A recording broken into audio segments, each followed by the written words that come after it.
Welcome back to Lightcraft Academy. I hope this appears as though I am in a podcast studio.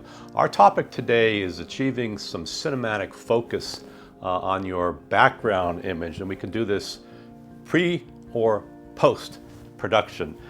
Typically, to get that sort of depth of field, you would use a prime lens, or you would alter the settings within your DSLR camera, your cine camera. We're going to learn today how to do that with an iPhone, both before you start shooting and for advanced users after you finish shooting in post-production. The big debate is, the term is called bokeh. I pronounce it bokeh. There's a debate in the film world, is it bokeh, bokeh?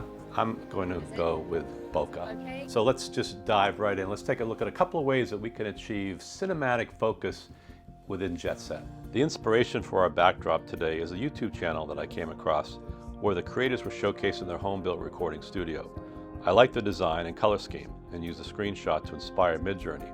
I went with this option, did the standard upscaling to 4K, and then in Photoshop, I eliminated some of the furniture. I wanted more floor space, so I did a little bit of decorating.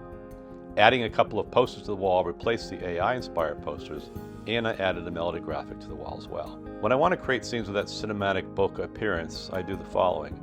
After generating and re-upsizing the image, I have Photoshop apply a slight Gaussian blur to a second copy of the backdrop. With Photoshop's depth mapping feature, you can take this a step further by adding the appearance of depth of field.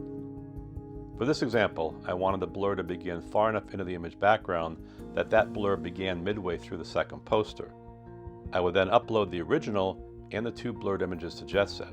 You can do the same thing in post by rekeying the original scene over the original comp, and then slightly blurring the original comp. This can be tricky because when you blur the original comp too much, the feathered look will make it hard to cleanly key out the foreground shot. If there is not a lot of movement, you can slightly expand the foreground image. By the way, with the Jetset Pro version, you can shoot in 4K. This makes a huge difference in editing when you want to cut a scene so that the camera is zooming or straight cutting to a close-up. Shooting in 4K while editing in a 1080 timeline gives you that flexibility to zoom in without losing quality. And back live now, we've added a little bit of bokeh, a little bit of depth of field to this shot.